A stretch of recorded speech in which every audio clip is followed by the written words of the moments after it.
The city of Chico is handing out 7-day notices at homeless camps that will be cleared. Plus, warm weather could be impacting almond crops this season. We'll show you why some farmers are concerned. And the Paradise Town Council is set to make a decision today on plans to build a sewage treatment plant. We'll tell you where the council is considering. Covering Northern California. You're watching Action News Now. Coverage you can count on. New at noon, Shasta County Health and Human Services has confirmed 7 new measles cases, all linked to the outbreak first identified January 30th. That makes 8 confirmed cases so far. All newly identified patients were close contacts of the first case. These patients have been working closely with public health from the beginning and agreed early on to stay home and isolate before they became contagious.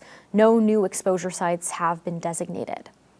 If you have a rash, high fever, and watery eyes, do not go to a clinic, but instead call a doctor.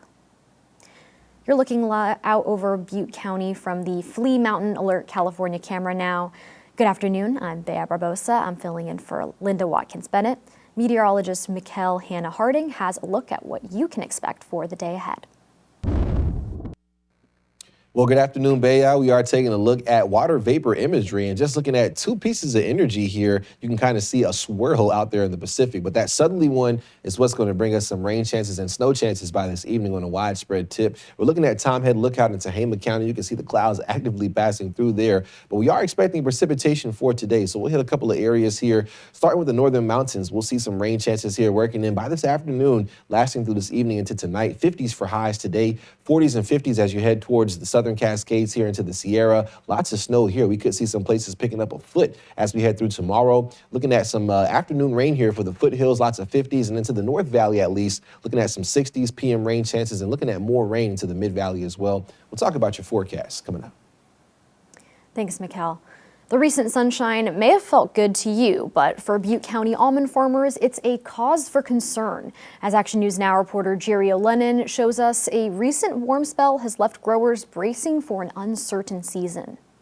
This year, almonds bloomed earlier than hoped. It's looking to be a couple weeks early this year. Maisie Jane Hurtado and her husband tend to 80 acres of almonds, some of which end up on the shelves of her popular gift shop. Ideally, these blossoms wouldn't show their faces until late February. This year, they're early. Our worry is that with it being earlier, that we'll have a cold spell and frost during the delicate times when the almond blossoms are in bloom, and that can, drastically affect the crop. The sun came out. That's what happened. Colleen Cecil with the Butte County Farm Bureau says the area's growers, who manage a combined 38,000 acres, are now glued to their weather apps. Think about January and February and even early March. We often see freezing temperatures still. One night of frost could wipe out these fragile petals, but these farmers are used to the stress. Every year, Mother Nature just throws us something different. So there's definitely steps that almond growers are going to take in the coming weeks to protect their crops. Almonds are a premier high-value commodity in Butte County, acting as a major economic driver and cornerstone of its agricultural sector. Production rising to over $122 million in 2024. It ranks as one of the county's top crops, right behind walnuts. Yet, for all their market strength, these orchards are acutely vulnerable to the timing of the season. In Butte County, Jerry O'Lennon, Action News Now. Besides the weather, another concern is the tariffs. These costs vary based on the importing country and the specific tariff tiers applied to growers' crops. New at noon, a record snow drought with unprecedented heat is hitting most of the American West, depleting future water supplies, making it more vulnerable to wildfires and hurting winter tourism and recreation. Scientists say snow cover and depth are at the lowest levels they've seen in decades, while at least 67 Western weather stations have measured their warmest December through early February on record. Experts said the snow drought could also kickstart an early wildfire season. That's because snow disappearing earlier than average leaves the ground exposed to warmer weather ahead that dries soils and vegetation quicker. Today, the city of Chico will hand out 7-day notices at the next homeless camp that will be cleared. The camp is along the Lindo Channel on the west side near Montego Way, east to the Manzanita Avenue Bridge. The city says 76 people are camping here, and there are 32 abandoned camps. We'll let you know when the city goes in to clear out the camp. Happening today, the Paradise Town Council is moving forward with plans to build a sewage treatment plant. The council will hear a report on the pros and cons of choosing one of two potential sites, one at the Skyway Crossroads just outside town limits, or at Skyway South, also known as Media Way. The town will begin a full public review period in mid to late April and seek public input on any potential sites before making a final decision. Also today, the Paradise Town Council will consider approving the corrective action plan for the building division audit conducted last year. The town released the results of the audit in November after people complained that homes rebuilt after the campfire were incomplete and substandard. It identified deficiencies related to training, oversight, documentation, and other aspects of the building division. The corrective action plan restructures several areas, including public support and complaint resolution, as well as building inspection process reforms. Today, the Butte County Board of Supervisors will make a decision on a contract as part of its roadside fuels reduction plan. In May 2024, the county was given over $494,000 to develop a comprehensive planning document to assist with ongoing fuel abatement on primary evacuation routes. And last September, the county received 10 proposals from companies wanting to take on the project. Ascent Environmental of Sacramento was chosen. Today, the board will consider approving the contract, which lasts through November 2027 and pays over $275,000. Today, the first person ever charged with a fentanyl-related murder in Modoc County will be sentenced.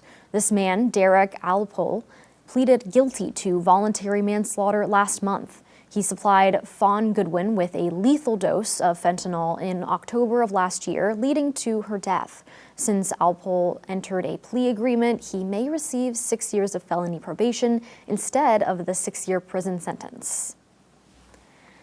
Senate Minority Leader Chuck Schumer and other Democrats are standing with survivors of the late convicted sex offender Jeffrey Epstein as they introduce legislation to eliminate the statute of limitations for victims. The development comes just one day after Epstein's co-conspirator Ghislaine Maxwell refused to answer questions about his crimes during a virtual deposition.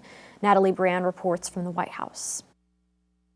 Justice should not expire. Standing alongside survivors who say they were abused by Jeffrey Epstein and Virginia Giuffre's family, Senate Minority Leader Chuck Schumer introduced a bill he called Virginia's Law. It allows survivors to seek accountability when they're ready, when they're strong enough. The proposed legislation would eliminate the statute of limitations that prevents some victims of sexual abuse from taking action against those they are accusing. Change must mean justice, not someday, not in speeches. The development comes just one day after Epstein's co-conspirator Ghislaine Maxwell refused to answer questions about the case during a virtual deposition before House lawmakers. I invoke my Fifth Amendment right to silence. Maxwell's attorneys say she would be willing to cooperate if granted clemency by President Trump. Her attorney also says she would testify Trump is innocent of any wrongdoing. I don't think she is going to be helpful at all to anyone in this unless and until she can get a promise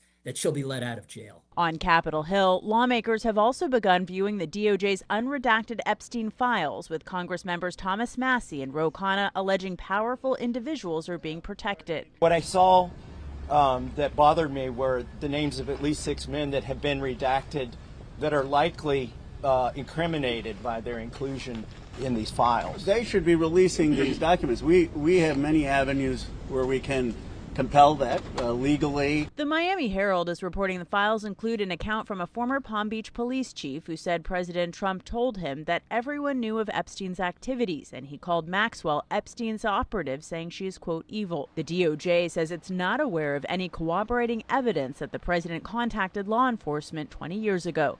Natalie Brand, CBS News, the White House. Commerce Secretary Howard Lutnick faces bipartisan calls to resign over new revelations contained in the recent batch of files about his apparent close relationship with Epstein. Today's show host Savannah Guthrie's family believes their 84-year-old mother is still out there. We have the latest on the search when we come back.